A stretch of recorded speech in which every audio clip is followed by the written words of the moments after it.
欢迎回来，新闻大白话，我是罗旺哲哦。因为戒严这件事哦，现在韩国总统尹锡悦哦，终于道歉了，但是时间非常短。我们看看这段画面。 계엄이 발동될 것이라는 얘기들이 있습니다마는 분명하게 말씀드립니다.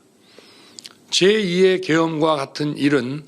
결코 없을 것입니다. 국민 여러분께 심려를 끼쳐드린 점 다시 한번 머리 숙여 사과드립니다.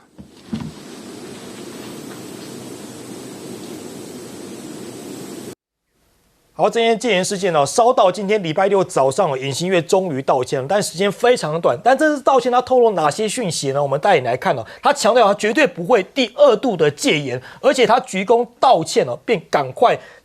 闪人离去哦。所以大家整个谈话呢，不到3分钟而已，就这样画面就这样子直接道歉出来了。那当然了，现在他这个道歉的动作也登上，包括像微博啦、百度啦，甚至像是今日头条的第一情况。 那现在呢？这个尹锡悦道歉之后呢，他要说，承诺会为这个戒严风波负责。那接下来任期他任期到底要怎么来做决定呢？由党内来做决定。那这个韩国的执政党的党魁呢，这个韩东勋就说，尹锡悦不再执行总统职权。好，那现在 他道歉之后呢，就能够过关吗？再当党魁批下台了，你只有下台才是正解了。因为现在在多日的审影之后呢，虽然出面道歉了，但是他还没有提及是否会请辞，引发在野党的共同民主党，尤其南韩最大的工会，还有一般民众的强烈批评。那 共同民主党党魁李在明就说：“你只有下台才是唯一解决之道。”那甚至现在因为风波延烧了嘛，现在尹锡悦 惨沦最丢脸的校友，他的母校也现在变成为大家责骂的对象哦，甚至他的学校，现在学生哦，赶快穿便服来保护，因为你穿校服，大家就说，你就是尹锡悦的学弟妹，现在可能还被人家痛骂，所以呢，现在校方赶快宣布现在学生赶快穿便服，避免跟尹锡悦 扯上边。好，那现在尹锡悦呢？现在伪装戒严的野心被戳破之后呢，现在南韩的情报院高官哦，就披露出当时戒严当晚的内幕。尹锡悦要下令要搜捕政要，全部抓起来收拾掉啊！包括谁？包括像这个逮捕对象，包括国会议长哦，这个于元植，还包括了共同民主党党魁李在明，还有同党的国民力量党魁韩东勋哦，这3位通通都要抓起来，所以 真的是还蛮可怕的。那现在呢，也曝光了当时的这个国会画面的曝光哦，戒严军潜伏在门外，韩东勋哦差点就被抓了。刚刚看到这画面，哇，这个每个这个军人呢都是荷枪实弹的，直接到国会里面去。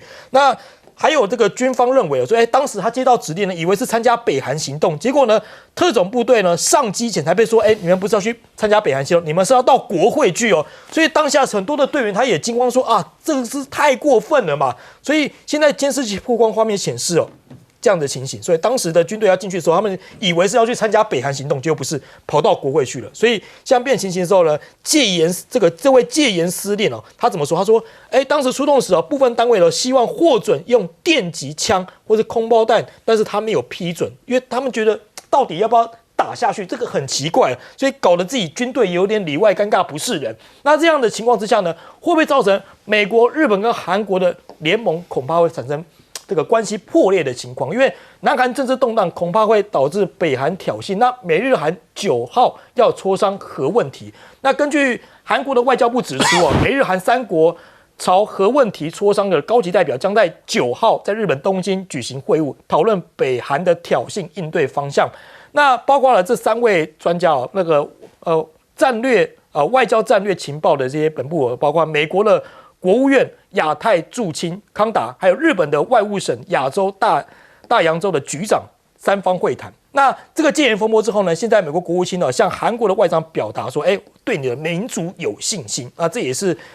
第一次的谈话。那有信心，它局限谁呢？同盟关系不局限于不限于个别的总统或政府。言下之意呢，如果未来 韩国如果有机会能够政党轮替的话，他们是在放眼这个东西了。那现在呢，包括了美日韩的领袖都失势了，所以联盟前景难料。因为我们知道拜登现在接下来已经没有总统嘛，那岸田文雄因为民调太低也没了，那尹锡悦又发生这样次的这个戒严事件，所以这3人呢先下来前景啊，哇，一片惨淡。所以呢，现在尹锡悦的政治自残行为，再加上石破茂的这个声望低迷哦，那现在美国得在2个弱势与中国对抗，所以能不能对抗下去呢？现在也是打上一个大问号。好，换来请教一下彬哥，彬哥怎么看今天尹锡悦的道歉，真的能够止火吗？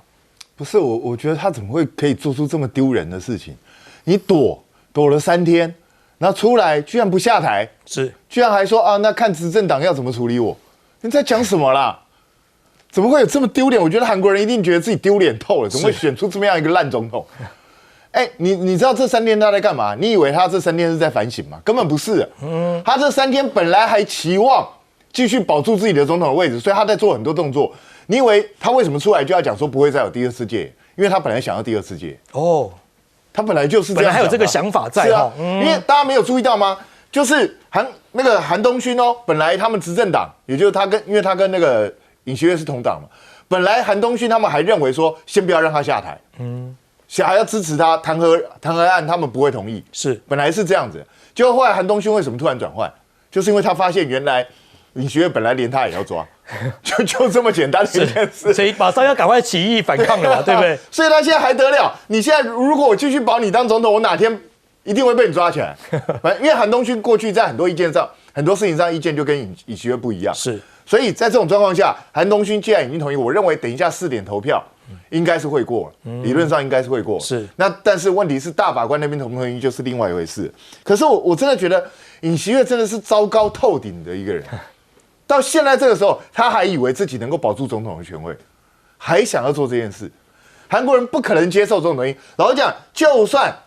到最后大法官保住他，我跟老实说，我认为韩国会大暴动。我认为会这样。所以我觉得这些法官自己要去衡量，你们到底要不要做这件事。那当然，这一次尹锡悦政变失败最重要的原因是什么？就是因为没有美国的支持。美国人没有支持。有一些人认为说，实际上是美军在煽动。我完全不同意这件事。如果真的是美军在煽动这件事，我跟你讲，早就这些李在明、于元植、韩东勋早就被抓起来了。就是这样子啊。所以我不认为美军有参与这件事。那当然，美国就面临一个很尴尬的一个状态，就是那接下来他跟韩国之间会产生什么样的一个变化？因为他们现在伤脑筋的是李在明，这个现在已经变成韩国的英雄人物。那未来他会不会比较轻松？因为那一天大家都看到了嘛，就是政变那天晚上，李在明是直接爬过那个墙，就这样爬进去，所以他已经变成一种国民英雄形象。所以未来如果尹锡悦要就是下台之后，大概要重选的话，可能李在明当选的机会蛮高的。当然，另外还有一个曹国，据说他也有意参选。那在这种状况下，假设真的是李在明出现的话，有一些人会担心说，甚至连我们台湾人也有很多人会说，他会不会走亲中路线，然后就跟美国拉开距离？不要傻了，根本不可能。你知道为什么？他也许相对没有那么反中，但是你要他直接走亲中路线，我觉得那根本是不可能的。这就是我刚刚一直在讲，韩国是谁在控制？是美国在控制。美国在那边有3万多驻军呢。你以为韩国总统真的是他自己高兴干嘛就可以干嘛？根本就不是这样。所以我认为韩国未来不管是谁上台，他亲美的原则是不会改变，还是要看美国的脸色了。请教杨老师怎么看呢？现在越来越多一些画面，然后呢报道就出来。你知道在尹锡悦3号10点23分韩国时间宣布电视画面戒严令的时候，隔了2分钟啊，他们现在拍到军队就进入到哪里？国家选举委员会的伺服器机房。机房里面，军队在那边拍照，然后呢，不知道在处理什么事情。这个是在做什么准备？他已经规划到这样子的一个戒严，当初当然是想是成功。那怎么样去掌控国家选举委员会里面的一些资料？也就是说，戒严之后啊，不只是不能集会，不能够这个进行任何的反政府的活动，媒体都要被戒严管控，这都是戒严令里面所写的这几点。选举的资料都要被掌控，都是各自所以我觉得他想的其实蛮透彻的，并不是只有3个他的这个高中同学在那边小桌子前面说啊，我们就宣布一下，你就赶快去派人，看起来有点这么好像无能的样子。有缜密的计划不是那么无能的样子是有计划的，只不过是我觉得当时军队有些人就是抗拒，这个时候就挖出来一个人呢，在1980年的时候叫安秉夏啊，火字旁的秉，安秉夏，当时是光州旁边那个全罗南道警察局局长，然后呢，全斗焕就下令要他去挡住那些示威抗议，结果他要所有的警察就把这个枪给缴枪，不要带任何的枪械，避免流血的冲突。是，结果他就被全斗焕给逮捕起来，严刑拷打8天，哇！释放出来的时候，当然免他的职，所有他的后面，因为那个时候已经进入到戒严，全斗焕掌控全韩国。光州事件死了2000个韩国的年轻人，光州的外海是美国的航空母舰，你就知道美国的角色。这位安秉夏8年之后死亡，全身疾病，现在后来2017年才平反他，认为他是真正的勇士。这一次你看看这个戒严，就有人大概知道，怎么会飞到国会去？枪不上膛，然后呢，最后那230名的707的特勤部队，还有人出来不断在沿路骂他们的民众，在做直接视频的，在鞠躬道歉。我觉得民主政治你不要把民主政治想象的太伟大，还会出状况的。掌握的国家权力的总统，而且会选出这种总统，不多的啦。川普也不是如此，是赖清德也不就是如此，对不对？日本也不就是如此啊？然后呢，太多数，这就是民主政治。可是民主政治也有让最基本的东西，人民知道什么事情不可以做。我希望这次等一下的投票可以过，不可以过就是2次弹劾、3次弹劾。所以呢，韩东旭就说：“你不要不然被弹劾下来，你要不然就自己下台，你选择吧。”是好，请教一下厉将军怎么看呢？我觉得当政治跟外交各方面各有这个，像杨老师他们去评论了哈。是。但我对军事来讲的话，我做一些说法。其实我觉得这次尹锡悦来讲，对军中根本就完全不了解，对，是完全空白，门包括外汉他的国防部长也不了解军队。其实现在军人来讲跟以前不一样哦，以前来讲你带的是子弟兵，然后这些士兵来讲可能他受的教育有限。现在来讲，现在什么时代了？是。那不管包括我们台湾，包括到韩国也都是一样。有些韩国军人还是明星呢，对不对？对他们自己本身都受过这个都受过相关的教育，自己有自己的民主认知跟想法。那军人来讲的话，就主要就是保国卫民嘛，那绝对是用在对抗外面的人。所以说，我们看到这一开始那几个是那些去所谓参加戒严的士兵来讲，他以为是要对抗北韩，是，所以他就很勇敢的上了飞机了，他以为要去这个保家卫国，就没想到是去对抗自己人，所以他们就没办法接受。今天我想说，我们台湾军队也是这样，如果说是你要去对付自己人，是没有办法接受。其实台湾我特别要讲，像这种事情不是今年才这样，大概在30年前的时候，这个美丽岛事件的时候，我们台湾也是用军队去戒严。那时候军队去戒严，我记不记得大家可不可以记得那时候这个军队去的时候都讲了一句话，那时候用的是宪兵啊，去的时候讲一句话：打不还手，骂不还口。宪兵对，宪兵去的时候，上级就一再交代这些宪兵打不还手，骂不还口。是，就是说，如果说对于这些抗争的民众，他们毕竟是我们自己的老百姓嘛，哈。那今天如果说为了防止这个暴乱继续扩大，那必须要用多数军队的力量来执行。但是那时候军队去使用的武器也大概只有说是齐眉棍这种东西，然后挡住这民众不要让他冲进这个重要的官邸啊，或重要警察或警卫地方的措施，然后不要破坏民生很重要物资，因为群众有时候乱起来他是失去理性的，所以必须要。但那个时候特别交代，我记得那时候就已经交代说是军队来讲去的时候打不还手，骂不还手，而且来讲兵力的部署，第一线用的是宪兵。第二线像这种部队来讲，就一般的正规部队用的是在第二线，没有必要的时候是不递补上去的，不对的。然后真的是像这种707部队来讲的话，他按理说你应该这时候任务应该是保卫这个总统，所以我觉得包括他们，包括国防部长，包括到这个尹锡悦自己本人，对军中怎么样编制怎么样运用，怎么样来都完全没有概念。尤其是更扯的是戒严司令，他居然是看了电视才知道说我被任命为戒严司令。当然你看哈，他这个戒严司令他就很有民主素养，他知道说这是事态体大，所以他特别交代说是不可以用这个震爆枪啊、电击棍啊去对抗老百姓。那这些军人也有这种认知，所以我觉得说，这尹锡悦这真的是闹了一场笑话。你要知道，现在的军队跟以前的观念是完全不一样，跟以前那种时代是完全不同的，不可同日而语。你也不可以拿以前那种观念来做这种事情。所以我觉得，这个尹锡悦虽然身为一个国家的总统，那身为三军的一个统帅，那居然对三军这么不了解，真的是非常的可耻，也非常的好笑。好，我们休息一下，广告回来继续讨论。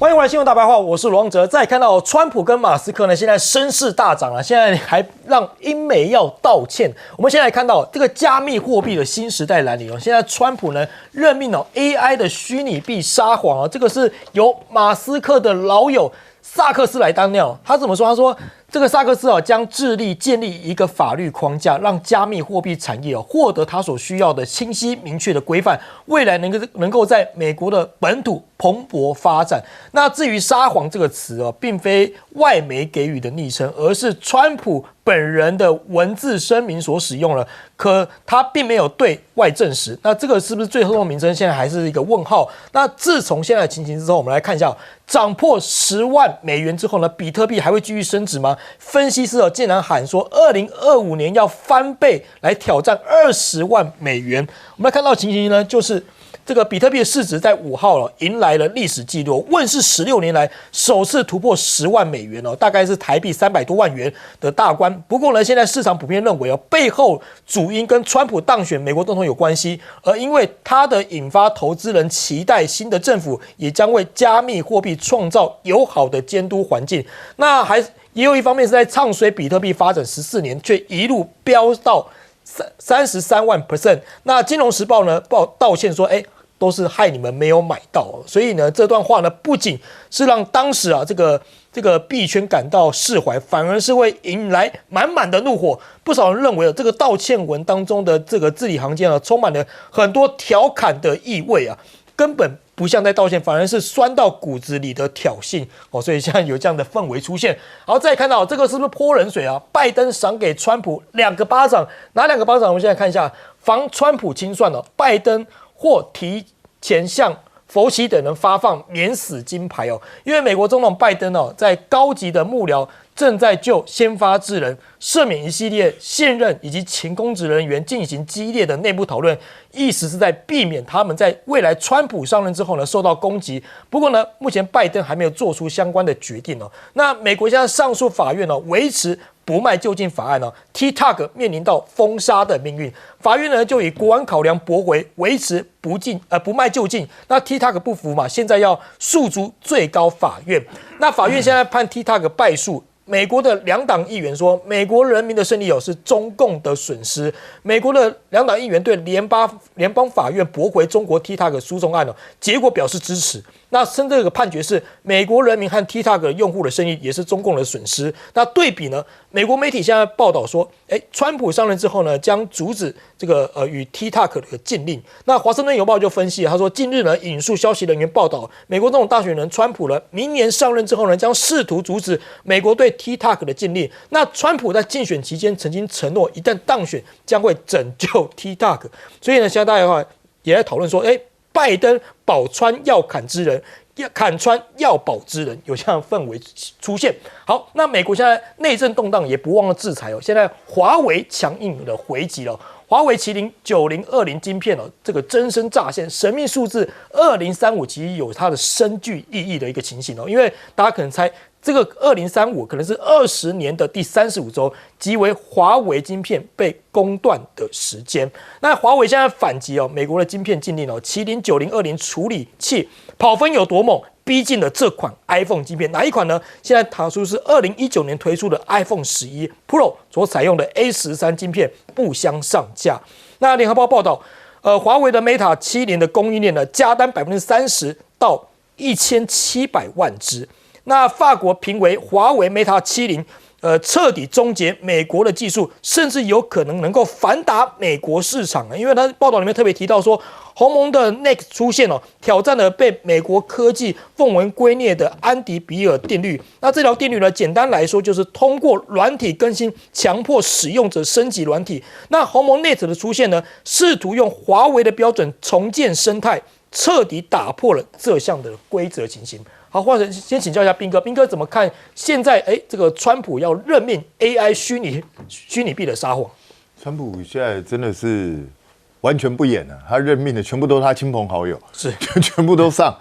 那以后这个整个美国政府就会变得非常川普。那这么川普的美国政府，到最后可能就会做出一些很极端的事情出来。那就要看美国人有没有办法承受这些东西。那但是问题是，美国是世界霸主，所以这些决定也可能会影响到整个世界。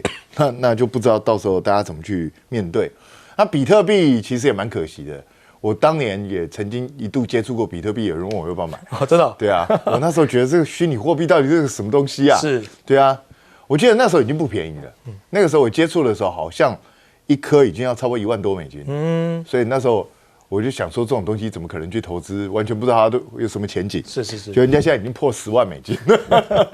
有2万吗？后悔啊！对啊，是，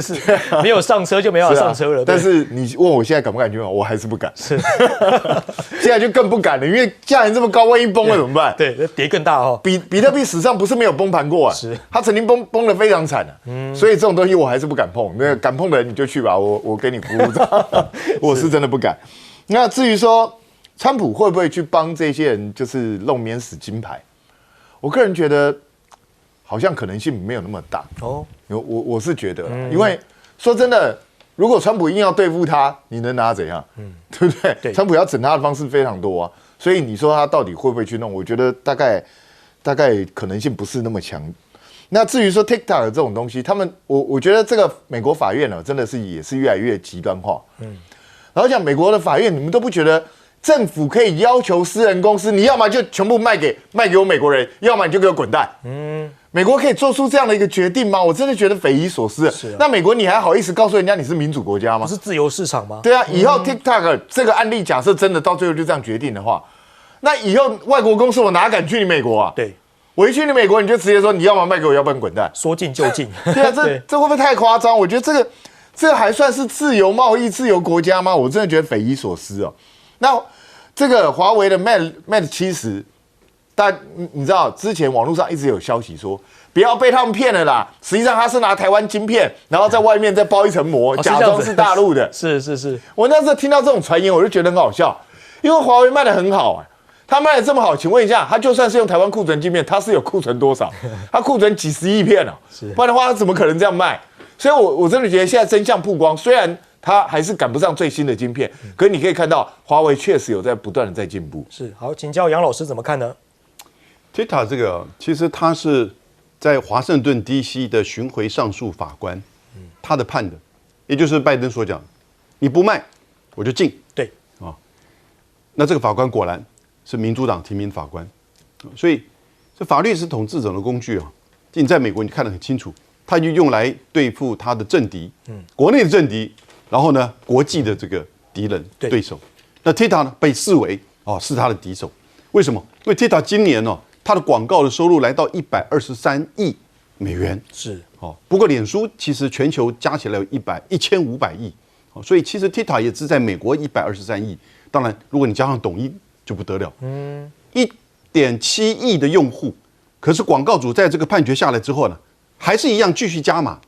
显然他们对于 TikTok 的这种用户的忠诚跟粘着度是有一定的了解跟信心的。是，那现在就看这个问题怎么办，就显现出美国真的是你的法律完全是依照你政治人物甚至法官是谁提名来做决定。那至于华为这次他这个 Mate 70是用麒麟9020，在今年9月的时候呢，日本经济新闻有一篇报道是在讲。华为上一次出的那个最新的手机是今年4月份，叫 Pura 70，然后呢，它用什么呢？9010，也就是9020前一代，9010也好，9020也好，都100%的这个就是中国大陆原产，然后呢，我刚刚讲7月、9月份的时候呢，日经呢就把这个9010 PUI70所用的这个芯片拿来，然后呢去找3年前华为还在最后一批用台积电的那个手机，所以是3年前的2个晶片一比较，发觉一样。所以也就是说，今年的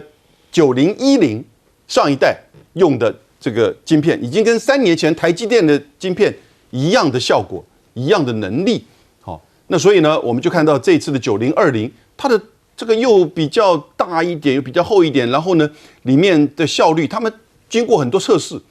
胜过9010很多。那因此你就看到，其实它跟台积电到底差多少呢？这个时候你就不要用什么几奈米来去这个考虑，而是你手机使用的这个情况。因为华为的那个执行长自己说嘛，消费者要看的是执行的这个情况，对，以及它的这个就是整个手机所带来的不管是 APP 还是售后服务，以及它是不是真的有这样子的这个价值跟就是品质。所以它已经做到这种地步，那你还求什么东西？他现在问题就是说，是不是真的能够在中国大陆能够全部生产？是不是能够还是需要去购买海外的这个芯片？现在海外芯片不可能了，台积电已经被完全的禁止。台积电明年2月要到美国开董事会，各位，1月川普上台，2月台积电去美国开董事会，你看看董事会里面只有3个是中华民国国籍，加上个林权，而那3位是董事长跟相关人士，我都怀疑他们是不是有美国的护照，我不知道。但是呢，这表示什么？大家所担心的，《经济日报》的社论都在说，台积电什么时候会变成美积电啊？一个问号。所以我们这样自己紧张我们的这个情况，那你看看华为这样子一路被打压到现在突破，我觉得其实真的要去思考我们在两岸的科技上的这个竞争跟合作。好，请教李将军怎么看呢？华为到底这款手机好还是不好？我觉得市场会说话。是，那华为 Mate 其实是在11月16号的时候发表上市的，在发表上市之前，它已经预定了300万只，是，但到今天为止，还不到1个月的时间，已经突破了1700万只。哇，这么快啊！所以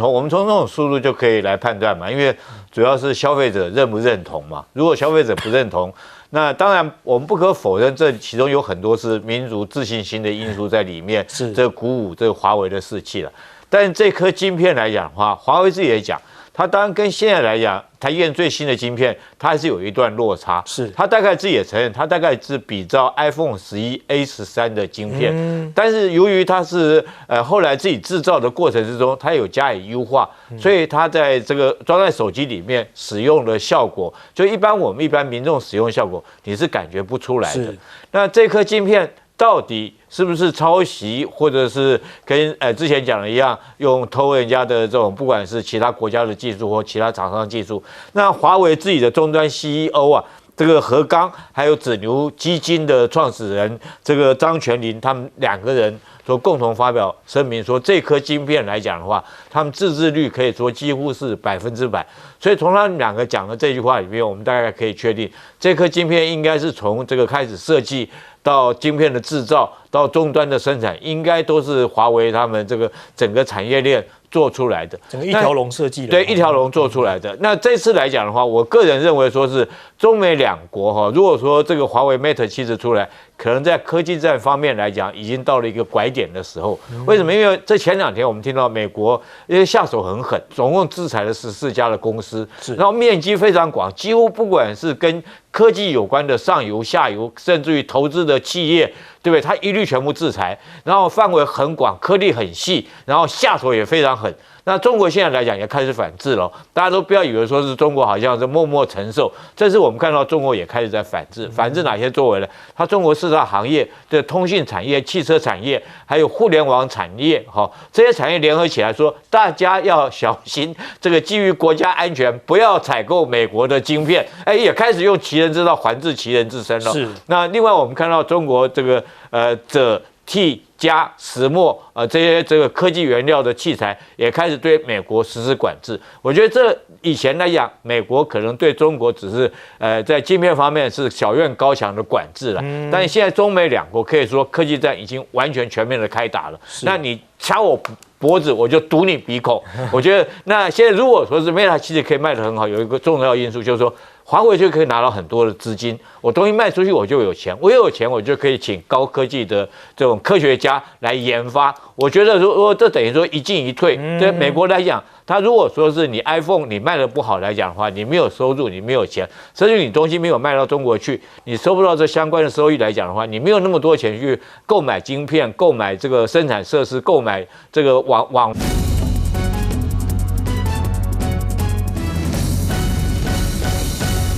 在叙利亚的部分有一些新的变化，库德族起兵夺下了叙利亚东部的第一大城哦，这个城叫做阿勒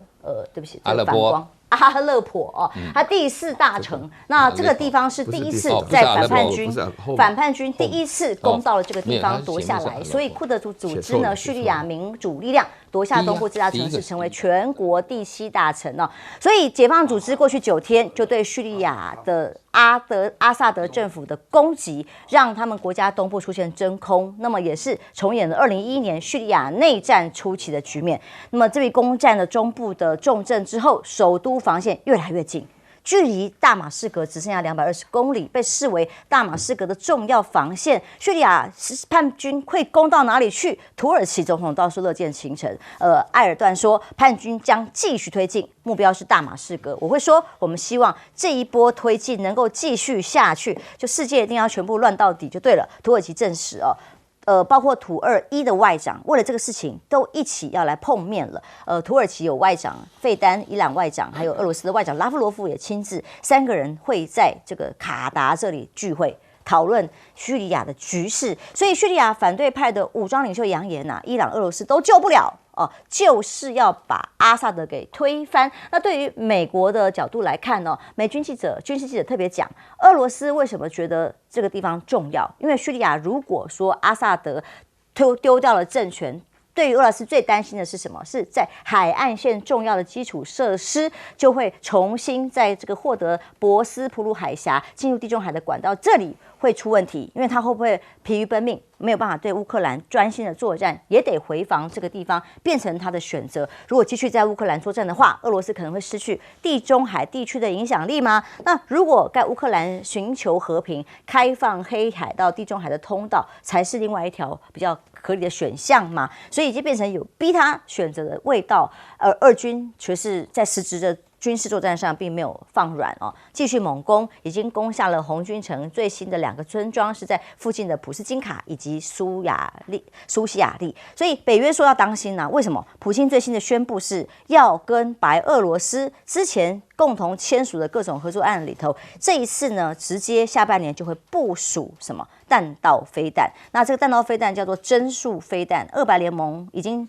成立了25周年的联盟关系，这一次的2国共同防御协议，如果真的射了这个针速飞弹的话，射程4个邻国当然都包含了乌克兰、波兰、立陶宛、拉脱维亚，北约的国家都会首当其冲，成为威胁的主要目标吗？那再来接受美国专访的时候，俄罗斯外长拉夫罗夫是怎么说的？他说如果要和谈，关键是第一个，乌克兰不结盟，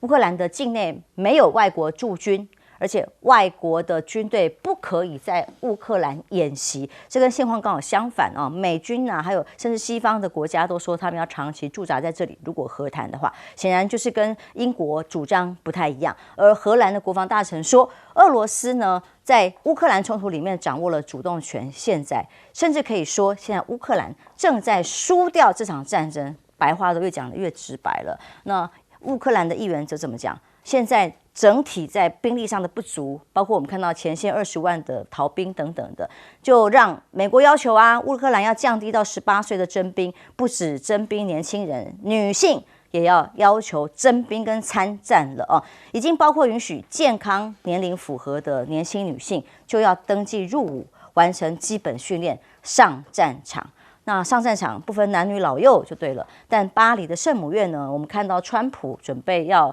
应该是今天哦就要去出席相关的重新开放活动。有一个人急急的也赶去了，叫做泽伦斯基。他急着之前想跟川普谈，怎么谈呢？那到圣母院里头会不会见面？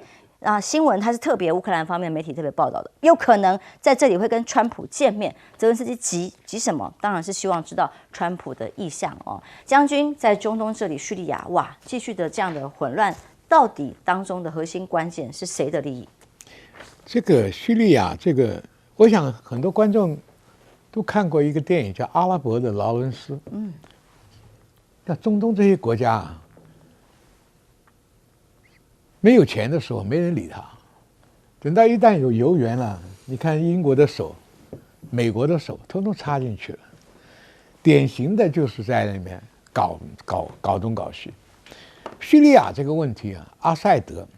叙利亚这个国家是很多个小部落组成的，什么这个反叛组织啊、解放组织打了一大城阿勒颇，阿勒颇没什么部队哦。叙利亚的总统把自己的禁卫军呢4万人放在大马士革，那是可以打的。其他这些城市里面几乎就是这些土豪啊自己的保全力量而已。所以讲得很好听呢，攻下第2大城，其实没有多大的军事意义。不但这边丢了，那边还有一边库德人也跑来占了一块。库德人也是被美国出卖过2次。那土耳其斯坦呢？土耳其又在搞高贵，在支持这个玩意儿，所以你看插手的这个国家，以前是英国，后来是美国，现在土耳其、库德人，这个叙利亚自己的内部的叛乱，一锅粥啊，乱得一塌糊涂。真的。但是呢，俄罗斯不能放手啊，俄罗斯放手的话，它旁边的海港，俄罗斯的海军基地就受影响，所以俄罗斯把船开出去。免得被你炮轰啊，是吧？可是他飞机来了，反应最快的是轰炸机嘛，就对你这些叛军开始镇压。所以美国那个记者讲话也是扯淡啊，说因为俄罗斯怕这个海军基地，所以在乌克兰会休兵。乌克兰现在是俄罗斯在截取战果最紧要的时候啊，就要乘胜追击，要把伦彻斯特这边的叛军这个入侵部队要打掉。乌克兰要占领完完整整的4个州，那欧洲的政客都鬼吼鬼叫了，要这个要那个，所以俄罗斯又把榛果飞弹要部署在白俄罗斯。这个飞弹是给谁警告的？给北约，因为它的射程刚好 cover 你所有，从荷兰、瑞士、芬兰、法国、德国，它都 cover。换句话说，你不要嘴巴里讲。你真的要干活的话，我的飞弹都可以打到你，我也可以打传统弹头，也可以打核子弹头。你要来试试看，就这个态势嘛。所以现在世界这个局势啊，真的叫全世界这很乱。乌克兰呢，对不对？俄罗斯在打仗，沙烏地跟这个以色列跟这个巴勒斯坦跟黎巴嫩在打，这边台湾也是一个危机。南韩、北韩也是个危机，法国总统要换，德国总统要换，杜鲁道也个不稳，美国现在也正在换，世界大战没打，但是世界大乱现在开始。真的，世界大乱开始了哦，从中东，那俄罗斯最新的几个举动，老师怎么看这当中的影响？有一条消息啊，非常重要，但是没有注意到哈。就是俄罗斯的外交部长叫拉布罗夫啊，他本身的话呢是外交界上的一个老油条，他昨天跟川普通上电话了，而且还表达意见呢。这个川普人呢，相对而言呢，大家都说这个没有人理我，这川普对我们特别好。那他也表现出来非常想法，因为俄罗斯本身啊，因为川普不得不跟这个拉布罗夫的，川普不好意思跟普丁见面嘛，因为他第一任的时候搞到了，为了他那个通俄门弄得人不人鬼不鬼的，所以说他现在跟拉布罗夫见面的时候，其实拉布罗夫本身在俄罗斯的地位不用我多说啊，大家也知道。那川普跟他见面的主要的目的就是什么呢？就是说要讲到他说的那24小时要结束啊，你这个现在剩下的时间多好了，拜登希望他越乱越好啊，朝鲜的例子就朝鲜南韩的例子看得很清楚啊，拜登现在又是提供给乌克兰啊，都快下台了，50天内又给飞弹，又给地雷，还给钱，那这是干什么呢？对不对？就是让川普本身尾大不掉。我现在把那叙利亚的情况解释一下哈。叙利亚情况，大家记不记得2010年开始的时候啊，就是有一个叫阿拉伯之春，从突尼西亚开始一路上席卷整个过程，然后一直打到叙利亚的时候呢，从这个各方面来讲啊，美国非常高兴啊，因为中东越乱的话呢，以色列越稳啊。所以说在这种情况下，目前的情况也是一样。到了2015年的时候呢，俄罗斯进行了整整6个月的空袭，成功的把阿萨德的政权整个围下来。但是那个时候呢，没有完全清理住，美国啊、以色列啊，或者说是库德族啊、土耳其啊什么的，他们都在那边。我跟大家分析一下，目前为止啊。首先，第一个的话呢，就是俄罗斯感觉上力量好像削弱了。第二个的话呢，原来支持的那个真主党被以色列打得差不多了，然后伊朗本身被以色列打到这个在连发飞弹之前都要先打个招呼。所以说，那这个在叙利亚的原来的反抗军啊，沙姆反抗军啊。说是反抗军啊，就从阿萨德的角度来讲就是叛军啊。不过他觉得机会来了，就一大举攻下来了，以非常快速的速度啊，没有人意料到攻下阿勒颇。阿勒颇是个重要的城市啊，是叙利亚第2大城，第1大城是他的首都大马士革。那在这种情况之下，大家发觉原来阿萨德的军力是不行的，大家借这个机会，然后美国就借机会在写，就在写说，现在连库德族是土耳其支持的，也开始啊在攻城略地啊什么的啊，反正大家就共同希望就是阿萨德要垮掉，但是阿萨德的话会垮的可能性不大，为什么？因为俄罗斯本身呢会腾出手来支持他啊，就是说俄罗斯原来在地中海有一个港口塔尔图斯，是在叙利亚，是他长期建。不只是10年了，什么很久很久啊！原来叙利亚跟俄罗斯就不错啊。最近阿萨德总统还到了俄罗斯跟普丁见了一面，所以在这种情况下的话呢，普丁会腾出手来，空袭的部队会像以前一样，因为俄罗斯的空军还是很有实力的。那另外的话呢，他们有个瓦格纳部队，大家记不记得？瓦格纳部队现在跑到乌克兰，也跑到了非洲去，现在调回来了，要准备在这边了。所以说本身来讲的话呢，这场内战会延续。那么谁得好处呢？以色列得好处以色列得大好处，因为那个纳坦尼亚胡他说过，我们开了7部战线啊，7个战线里头就除了这个哈马斯啊、这个真主党啊、胡塞武装啊、伊朗啊什么的，其中他讲了有叙利亚加伊拉克，所以现在大家会注意到2件事情。第一个的话呢，战火会不会延伸到伊拉克，以至于整个战火遍布于全部中东？然后第二个情况的话呢，就我所知，目前为止，美国好像没有办法再装下去了，因为原来阿勒颇打下来，美国第一个时间讲说什么都不知道。现在的话呢，也发觉说情况有一点刺激，因为俄罗斯本身的态度就是非常非常的一致啊，就是说这个叙利亚一定要挺到底，对他来讲，地中海的有一个港口地位太重要，所以说在这种情况下，美国今天已经开始空袭了，所以说这个已经出现了一个非常重要，战事是扩大了，世界是很乱了。所以连俄罗斯外长拉夫罗夫都要赶紧，都已经跟川普通话的话，难怪泽连斯基这么紧张啊！冲也要立刻冲到圣母院去堵人呐！圣母院是美国的包袱，是不是了？因为那个这个马克龙他只邀请那个川普，不邀请拜登就已经够难过了，很尴尬了。对，是杨老师。不过我觉得就回应泽伦斯基，如果是在圣母院见川普那想说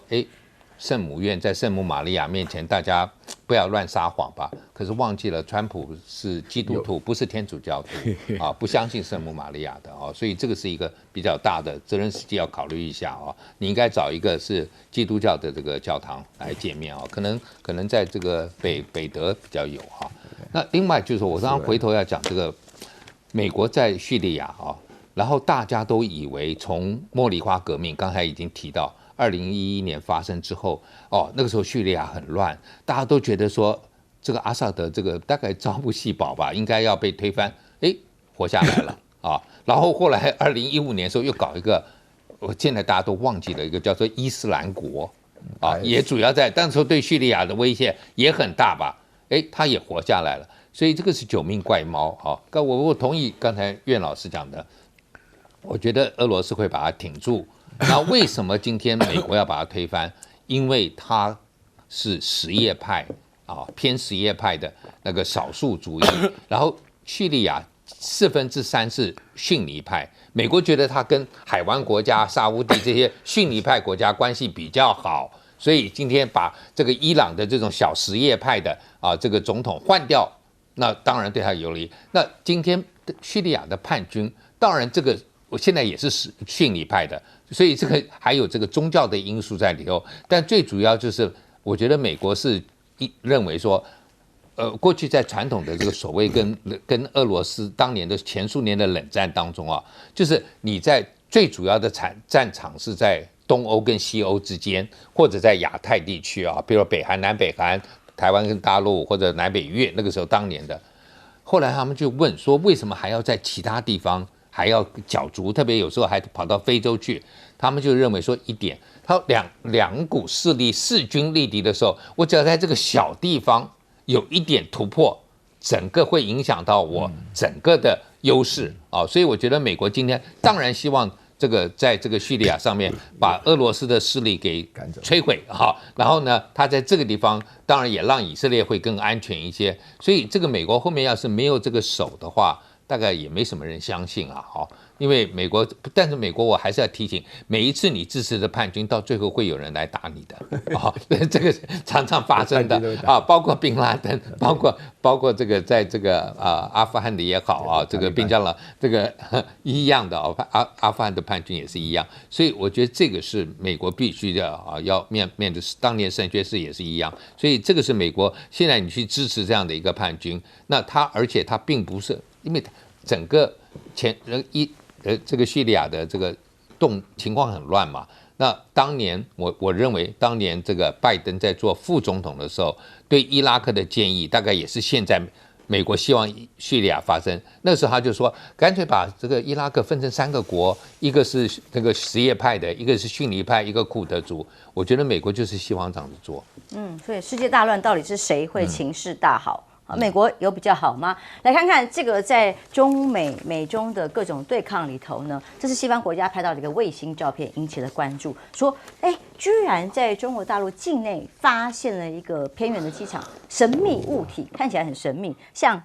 外太空的生物吗？仔细一看，是北京的太空计划有关的物体，长度32英尺，跟美国太空军的2架秘密的迷你太空梭相当。那用在太空中部署的武器系统吗？美国太空作战部长特别讲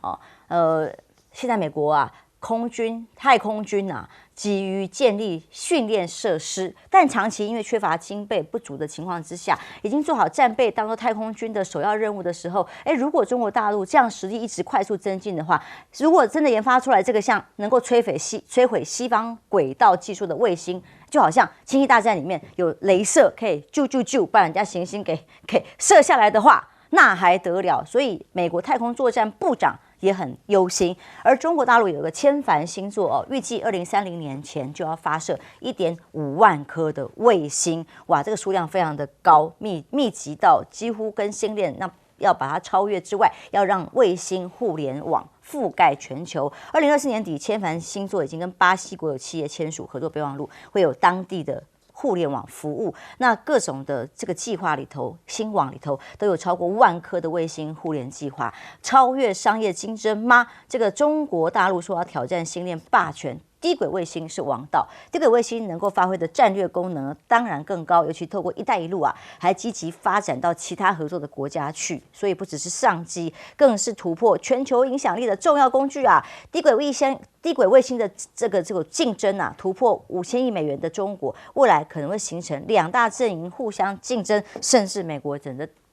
很怕被超越。那当然我们知道马斯克进到这个团队里头，川普首要任务就是也要整顿 NASA 呀。NASA 你比不上一间民间公司吗？ NASA 署长尼尔森特别讲，美国从1972年以来第一次要把太空人送上月球的这个阿提米斯计划，这个任务现在延期了，延到2027年中理由当然一些技术性的问题啦，飞船的隔热罩等等的NASA 在川普之前当第一任总统的时候就提出过这个计划，那因为每一次发射就要20亿美元，金额真的很高了。那现在川普急着说要省钱删减预算人士还会愿意吗？尤其是现在 SpaceX 如果马斯克加入的话，执行是火星他已经不是在月球了，还要看火星那还有 NASA 还有空间吗？不知道。但未来马斯克的各种目标要缩减人员跟预算，其中加州被当成一个重要的标的，说陷入困境的高铁计划呢，最开始是马斯克反对的联邦政府资助项目。那现在高铁他们的铁路已经够慢了，还没有办法做更普及的网络系统。现在马斯克如果又要省钱说给加州铁路计划带来麻烦，那到底基础建设什么时候才能跟上更高的脚步？来看看大陆的高铁战略价值。世界上最快的列车哦，中国的磁浮列车每小时621英里，如果换算成公里的话，大概每千里将近1000公里的这样子的速度。通常哦，这个最新型的磁浮列车速度，未来将当前世界上纪录保持者上海磁浮列车的2倍快，现在已经即将要问世，而其中铁路所发挥的功能哦，在其他国家里可以看到清清楚楚。包括高铁一旦涵盖各个陆地上的国家之后，移动士兵、移动弹药，战略优势快得很。还有，不仅在国内建“一带一路”所跨出去的资金提供，有巴勒斯坦、印度、伊朗、东南亚这么多，非洲更是越来越多的国家加入的话，这个经济跟工业战略的功能更不言而喻。例如高铁外交，你看有东欧啊。匈塞铁路已经部分开通了，在南美的部分有秘鲁的加上前海港，哇，这个是完全是打通了南美洲。那东南亚的部分，越南这条铁路从北到南，直接也打通了在陆路部分重要的合作啊。将军，我们来看看在太空大战，其实很难，陆地上、地球上这么乱了，接下来要往太空去发展。对，太空，我今天要谈的这一部分是这个低轨的太空。就是离地面比较低的。那上次俄乌战争一开始的时候，马斯克的星链就对乌克兰造成很大的影响，所以中国大陆也在急起直追。那么在这个高度里面，能容纳的这个卫星大概最多大概就5万颗，那美国已经上去1-2万颗了，所以中国的这个千帆计划也要打上1.5万颗。打这么多卫星有什么用处呢？除了军事上的情报传递、空中监视、征收的能力以外，最主要它是通信跟联系。你想北斗如果到了南极、北极或者是更荒凉的地方，有这个低轨卫星的这个传输的话，就很方便。所以这个太空里面，他们2个人的美国跟中国在一个争这个卫星的数量。第二个。美国这个太空的计划已经输给中国大陆，中国大陆到月球背面都去采取了这个样本，美国这个登陆计划还要等到2027，蛮绕亏的。所以马斯克就讲，我不看这个，我的公司可以将来到火星，这就是互相在竞争的一个噱头了啊。但是讲铁路，大家都晓得铁路只是带人带货。我们在战争学院里面有一门课叫做野战战略，野战战略专门谈铁路，因为铁路啊是以前欧陆作战里面内线作战，像德国处在各个国中间，他要从东边调兵力到西边，西边调兵力到东边，他又面对俄罗斯，又面对英国，又面对这个其他国家，他兵力调配要快，快的话搞铁路，所以他这个打内线作战的这个国家，他一定要把铁路，我们把军事所有地图什么都抹掉，只看交通点、交通线跟铁路，最省时省钱的就是运输方式。现在呢，中国大陆不只是搞军事了，他搞商贸，他把这个铁路啊，一带一路啊，海上是靠船运嘛，路上就靠铁路，他到处在拉铁路，铁路拉了，你看南美洲给你拉2个洋，太平洋这个大西洋的中间的铁路贯穿。越南从北到南，对不对？到处盖，这个就可以什么货畅其流，因为你帮人家盖的铁路就有商贸的协定，你的货出去，他的东西过得来，所以我们讲嘛，铁路不是光带人带货，军事上有用途，商业竞争上也有大的用途，所以眼光看得蛮准，魄力蛮大。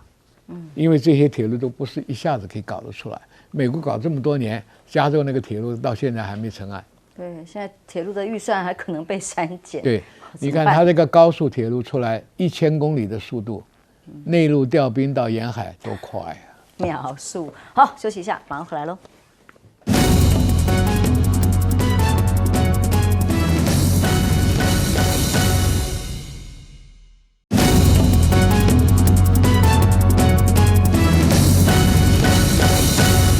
我们看看到美国港口的大罢工，理由是要求政府不可以把人工全部换掉，变成 AI 啊，大家都要技术进展不可以进步。那包括高铁一样，现在加州的高铁也还预算可能会出问题。问题是“一带一路”以中国大陆的做法来讲，已经横跨了几大洲。我讲到这个消息啊，我真的觉得非常奇怪哈，因为这个美国啊，我从小1969年了，那个时候我已经9岁了嘛啊。我呢亲眼看到美国那个阿波罗就是登陆月亮成功啊，而且电视了，你不是亲眼看到的。我告诉你，问题就在这里。我自己没上月球，但是我现在也很怀疑美国人有没有去过月球啊？因为什么呢？因为现在这个 NASA， 因为 NASA 这个任命的人呢，实际上既不懂科学，也没有什么管理的能力啊。然后前阵子为了跟中国大陆要这个月壤啊，要的苦苦哀求的那种感觉啊，让我开始怀疑，就说，这个基本上就相对于大陆的科技发展来讲，1969年呢，你想想看，那多少钱啊？多少年了，对不对啊？那个40多年前了，对不对？所以在那种情况下，50年前了，50多年前的时候，美国就已经拥有这个科技了。那到今天来讲的话，会觉得大陆是它的威胁吗？大陆现在才刚发展，它50年前还没有成呢。大陆说要2030年才登月啊，美国在1969年就登月了，对不对？那个这个应该很得意才对啊，结果不行，现在感觉到大陆构成很大威胁，所以马斯克就讲了，我觉得马斯克对 NASA 的评价他非常清楚就是这个在效率提升部当中一个是成本的问题。另外一个是那个科技领先的问题，因为这2个问题的话呢，我觉得美国要发展任何科技的话都太贵了，都快了。随便讲的，原来的话呢，登月一次要的钱20亿美金什么的，都我们开口闭口几十亿。那个马斯克基本上的话呢，还可以回收的，还可以呢。大陆说我们已经很便宜了，900万发一次，马斯克搞了大概90万就一次比大陆便宜了这么10几倍的情况下来讲的话，现在马斯克来主导美国的太空科技的发展的话呢，足以证明确实美国在整个成本上有一点虚报，有一点浮夸的现象，这是大家要注意的。所以说，马斯克本身一上台，原来打着那个科技的招牌在赚美金的一些人的话，就会非常紧张。不过提到高铁的时候，我必须要再次的强调，大陆的高铁，我自己曾经坐过磁浮列车常常坐，从上海浦东然后坐到那个龙门，就是那个龙门站就是说那个浦东又赶了节省很多我曾经看过它最高的速度是350公里磁浮列车，因为常常坐嘛，我到现在都留有那个票什么的，常常坐这个情况。可是现在大陆的这种高铁叫做超级高铁，超级高铁的话呢，目前第一次发展的话就是上1000公里。你要了解什么叫1000公里你坐飞机的话呢，也就是760-770公里大陆的这1000公里比飞的，比我再强调一遍我非常期待京台高速能够开通我们白天在台北上车，下午可以到乌鲁木齐去喝下午茶。好，休息一下，马上回来。